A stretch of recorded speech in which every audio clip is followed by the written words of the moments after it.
क्या है सिंचन की स्टोरी। गाइस, आप छोटे होंगे तब आपने सुन तो रखा ही होगा, हंगामा टीवी पे एक शो आता था सिंचन, जो कि अभी भी कुछ सालों पहले स्टार्ट कर दिया गया है और उसके रीडअप भी किए गए हैं बहुत सारे और नए एपिसोड भी टेलीकास्ट किए जा रहे हैं। और ये एक जापान का शो है, एक चाइनीज शो है गाइस। तो आपको क्या सिंचन की रियल स्टोरी पता है? रियल स्टोरी आपको इतना डरा देगी कि आप विश्वास नहीं मानोगे कि सिंचन रियल स्टोरी पे भी बेस्ड है। तो गाइस, बात जापान में 2000 2000 से तो टेलीकास्ट किया गया था इसके न्यू वर्जन का, और ओल्ड वर्जन 2000 1991 में शायद टेलीकास्ट किया गया था हंगामा टीवी पे। तो हंगामा टीवी तो हमारे यहाँ बहुत समय बाद आया था, लेकिन इंडिया में इसका टेलीकास्ट किया गया था 2000 से 2003 में शायद किया गया था इंडिया में टेलीकास्ट गाइस। उस समय सिंचन इतना फेमस हुआ कि हर एक बच्चे के दिल में सिंचन का नाम बस चुका था गाइस, बस चुका था। यहाँ तक कि बच्चे सिंचन की तरह बनना चाहते थे और सिंचन के कैरेक्टर ही इतने लुभा देने वाले थे और इतने बचकाने थे कि कोई बच्चा अट्रैक्ट हो जाता उससे। और हालांकि वो बच्चों का बहुत ही फेमस होता गाइस। तो सिंचन को क्यों बैन किया गया था 2008 में? 2008 में सिंचन को बैन क्यों किया गया था गाइस? इस सवाल पे तो आज मैं पर्दा हटा ही देता हूँ। चलो, सिंचन को 2008 में इसलिए बैन किया गया था क्योंकि सिंचन में कुछ ऐसी अट्रैक्ट स्टोरी थी और ऐसी, वो कहते हैं ना, अडल्ट स्टोरी पे बेस्ड था गाइस ये सिंचन शो। तो जो इसके डायरेक्टर थे असात्सु योसु, उन्होंने स्टोरी को इस तरीके से बनाया था कि रियल स्टोरी पे तो अवेलेबल थी, लेकिन उन्होंने आगे चल के स्टोरी को इस तरीके से कर दिया, इन एपिसोड को इस तरीके से कर दिया, सिंचन का कैरेक्टर ही उटपटांग हो गया गाइस। उटपटांग एक तरह का, जैसे कहते हैं ना, बहुत ही घटिया लैंग्वेज का यूज करना और दीदियों को छेड़ना, बहुत ही अट्रैक्ट बातें करना और एक अलग तरह के बचकान हरकतें जो कि बच्चों को बुरा बनाती हैं और उनके लैंग्वेज को बुरा फील करवाती है। इसलिए गाइस, सिंचन को 2008 में इंडिया में बैन कर दिया गया। और बहुत ही कोशिशों के बाद उसका जब न्यू वर्जन आया तो सिंचन के सारे एपिसोड को रीडअप किया गया, अट्रैक्ट किया गया और बहुत से कैरेक्टर नए बदले गए और अट्रैक्ट ऐड किए गए बहुत सारे कैरेक्टर। और बहुत सारे एडिटिंग के बाद सिंचन को दोबारा से 2016-17 से टीवी पे टेलीकास्ट कर दिया गया गाइस। ये एपिसोड तो हंगामा टीवी पे रीडअप किया गया और दोबारा चालू कर दिया गया है। हालांकि किसी समय मैं भी सिंचन का बहुत बड़ा फैन था गाइस, क्योंकि सिंचन की लत ऐसी लगी थी मुझे कि मैं भी उसकी तरह बनना चाहता था गाइस। यहाँ तक कि सिंचन मैंने देखा था, एग्जैक्ट कब देखा था मैंने, 2006 या 7 में देखा था, जब मैं कितने 7 या 8 साल का था गाइस। उस समय सिंचन इस तरीके से लुभा देने वाला शो था ना कि मैं भी फैन हो गया था उसका। तो मैंने सोचा कि क्यों ना सिंचन की स्टोरी चैनल पे पोस्ट की जाए, क्योंकि सिंचन की स्टोरी ऐसी है ना गाइस कि आप कितना भी देखोगे ना, एक स्टोरी देखोगे दूसरी स्टोरी आपको देखने की जी करेगा गाइस।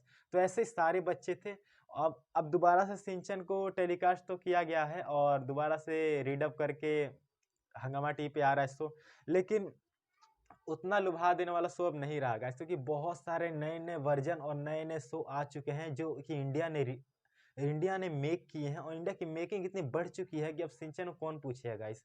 हालांकि आज के डेट में भी सिंचन को बहुत लोग पूछ रहे हैं, लेकिन वो नंबर 1 शो नहीं रहा गाइस। क्योंकि एक बार कोई चीज गिर जाती है ना, वो दोबारा लिमिट में तो आ जाए लेकिन वो नंबर 1 पे कभी नहीं आ सकती गाइस।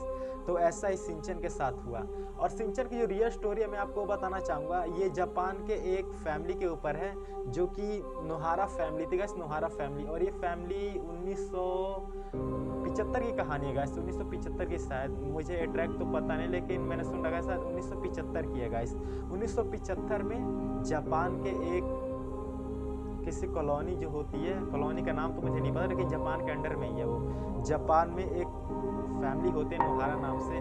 तो उस फैमिली में एक तो बच्चा होता है, एक उसकी छोटी बहन होती है, एक माँ होती है और इसके पापा होते हैं। और जैसा आपको कैरेक्टर में दिखाया गया, सारे कैरेक्टर वैसे ही होते हैं। मम्मी का नाम भी वही होता है, मिस्सी नोहारा, और पापा का नाम भी योसिरिन। योसिरिन मैं कह रहा हूँ, वो क्या नोहारा होता है जो भी होता है, और सिंचन का नाम सिंचन ही होता है और हिमावारी का नाम हिमावारी ही होता है गाइस।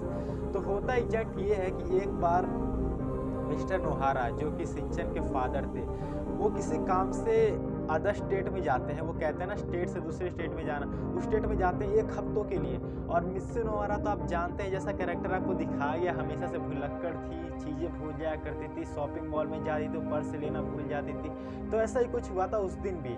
वो दिन ऐसा था जिसने सिंचन की स्टोरी को जन्म दिया यहाँ तक कि। और यूसिरिन ऐसी घटनाएं थी जिसने टीवी पे आने पर मजबूर कर दिया शिनचैन को। हालाँकि शिनचैन तो खत्म हो चुका था उस समय, जबकि स्टोरी टीवी टेलीकास्ट हो चुकी थी गाइस। तो चलिए कहानी की तरफ बढ़ते हैं। तो होता एग्जैक्ट ये है कि मिस्सी नोहारा उस दिन अपना पर्स लाना भूल जाती हैं और शॉपिंग मॉल चले जाती हैं, और शॉपिंग मॉल में शॉपिंग करने के बाद जब वो अपने वो बटुए पे नज़र डालती हैं तो वो देखती हैं कि उनके बटुए में रुपए तो है ही नहीं। गाइस रुपए तो है ही नहीं। ये कितनी लापरवाही वाली बात है। तो आप मिस्सी नोहारा किस तरीके से एक जिम्मेदार पेरेंट्स कहेंगे, वो एक गैर जिम्मेदार स्टार्टिंग से ही थी। हालाँकि मैं उनकी बुराइयाँ नहीं करना चाहूँगा गाइस, लेकिन ये तो खामियाँ ही है ना एक तरह की। तो हालाँकि ये एक गलती तो थी, लेकिन ये शिनचैन की मौत का कारण ही बनी थी गाइस। ये गलती शिनचैन की मौत का कारण बन गई थी। मिस्सी नोहारा इतनी जल्दबाजी में थी कि वो जल्दी-जल्दी दौड़ते हुए अपने बच्चों को छोड़ के, गाइस बच्चों को शॉपिंग मॉल में छोड़ के चली गई, अपने कार को स्टार्ट किया और घर जाने लगी। यहाँ तक कि शिनचैन तो शरारती था ही, वो दूसरों को परेशान करने में बिजी था, इधर-उधर की सामानें देखने में बिजी था। और ये हमारी अपने जो कहते हैं ना जिसमें बच्चों को रखा जाता है, व्हीलचेयर, जो व्हीलचेयर नहीं कहते गाइस उसे, बच्चों को रखने वाला एक पालना जो भी कहते हैं, उसे चक्के होते हैं, उसमें रखा था हिमामारी को। हिमामारी का जो व्हीलचेयर जैसा था, जो कि मुझे एग्जैक्ट नाम तो पता नहीं उसे कहते क्या है, लेकिन व्हीलचेयर जैसा जो भी हो, उससे पैर लग गया किसी का, वो चलते-चलते शॉपिंग मॉल के बाहर आ गए बीच रोड पे, और शिनचैन का अचानक से ध्यान पड़ा उस पे, और शिनचैन का जैसे ही ध्यान पड़ा, वो भागते हुए रोड पे गया। हालाँकि गाड़ियाँ बहुत तेज़ में आ रही थी, लेकिन उसने गाड़ियों तक की परवाह नहीं की गाइस, गाड़ियों तरह की परवाह नहीं की, गाड़ियों तक की, और वो चला गया बीच रोड पे अपनी बहन को बचाने के लिए। हालाँकि उसने धक्का दिया और बच तो गई उसकी बहन, शॉपिंग मॉल में आके टकरा गई वो गाड़ी, जो कि वो व्हीलचेयर वाली गाड़ी जिसे हिमामारी को रखा गया था।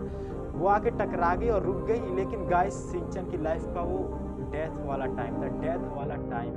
और कहीं न कहीं इसी स्टोरी ने जन्म दिया था शिनचैन वाली कहानी को। तो गाइस होता क्या है? होता ये है कि शिनचैन एक गाड़ी के नीचे आ जाता है, उसका एक्सीडेंट हो जाता है और उसे तुरंत हॉस्पिटल में भर्ती करवाती है। वहाँ की पुलिस आती है, तुरंत पुलिस आते हैं। हालाँकि गाइस जापान की पुलिस बहुत ही फास्ट है। तुरंत कहीं पे केस हो जाए ना, 2 मिनट के अंदर वहाँ पे आ जाती है गाइस। और ऐसा शिनचैन के वाले केस में भी होता है। शिनचैन जैसे एक्सीडेंट होता है वैसे 2 मिनट के बाद वो कॉल करता है, तुरंत वहाँ पे पुलिस आ जाती है और उसे हॉस्पिटल में भर्ती करवाया जाता है, लेकिन उसके बचने के चांसेस नहीं होते गाइस। हालाँकि शिनचैन नहीं रहता उस समय से।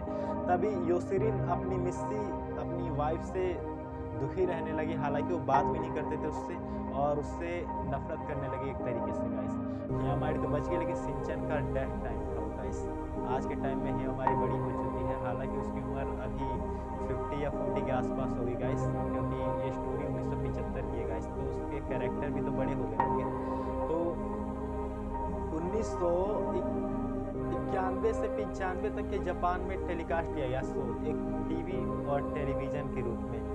तो गाइस उस समय हुआ ये था कि एक डायरेक्टर से मिले थे योशिरिन नोहारा, योशिरिन नाम कह रहा हूँ, ओह सॉरी, योशिरिन नहीं, मिस्टर नोहारा।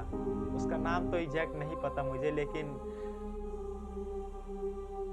एग्जैक्ट नाम तो नहीं पता मुझे उसके फादर का, लेकिन मिस्टर नोहारा ऐसे ही कहते थे उसे। तो मिस्टर नोहारा एक डायरेक्टर से मिलते हैं और उनसे कहते हैं कि, और डायरेक्टर का नाम असात्सु योशुता, आपको तो पता ही है। आप गूगल पे सर्च भी करोगे तो मिल जाएगा आपको नाम, डायरेक्टर का नाम असात्सु योशु था। तो गाइस डायरेक्टर से मिलते हैं और बोलते हैं कि जो मेरे बेटे के साथ घटना घटी, आप उसे टेलीकास्ट कीजिए, आप उसके ऊपर एक स्टोरी बनाइए और टीवी पे टेलीकास्ट कीजिए। हालाँकि हालाँकि जो मिस्टर नोहारा थे वो एक बहुत बड़े मैनेजर थे कंपनी के और सीईओ भी बन चुके थे, तो उनकी बात को तो टाल नहीं सकता था वो डायरेक्टर। तो उनकी बात मान के, उनकी पूरी स्टोरी सुन के पूरा कैरेक्टर बनाया गया और पूरा उसका हाउस बनाया गया शिनचैन का, और पूरा तरह से कैरेक्टर को डब किया गया और शिनचैन स्टोरी टेलीकास्ट हुई टेलीविज़न पे गाइस। तो उम्मीद करता हूँ मैं आपको वीडियो पसंद आई होगी। अगर वीडियो से कुछ भी नया सीखने को मिला तो हमारे चैनल को सब्सक्राइब कीजिए, वीडियो को लाइक कीजिए। मिलता हूँ मैं आपसे अगली वीडियो में और किसी रियल घटना के साथ। और आपको कोई अगर स्टोरी आपके माइंड में हो तो कमेंट में बताइए, या मुझे मेल कर सकते हैं आप। मैं आपकी स्टोरी ज़रूर अपने चैनल पे पोस्ट करूँगा। हमारा ईमेल आईडी है visalniti88@gmail.com गाइस। इस पे अपनी स्टोरी पोस्ट कीजिए। अगली वीडियो में आपकी स्टोरी बताऊँगा। तब तक के लिए गुड बाय। हमारे चैनल सब्सक्राइब कर लीजिए। मिलता हूँ अगली वीडियो में, तब तक के लिए गुड बाय।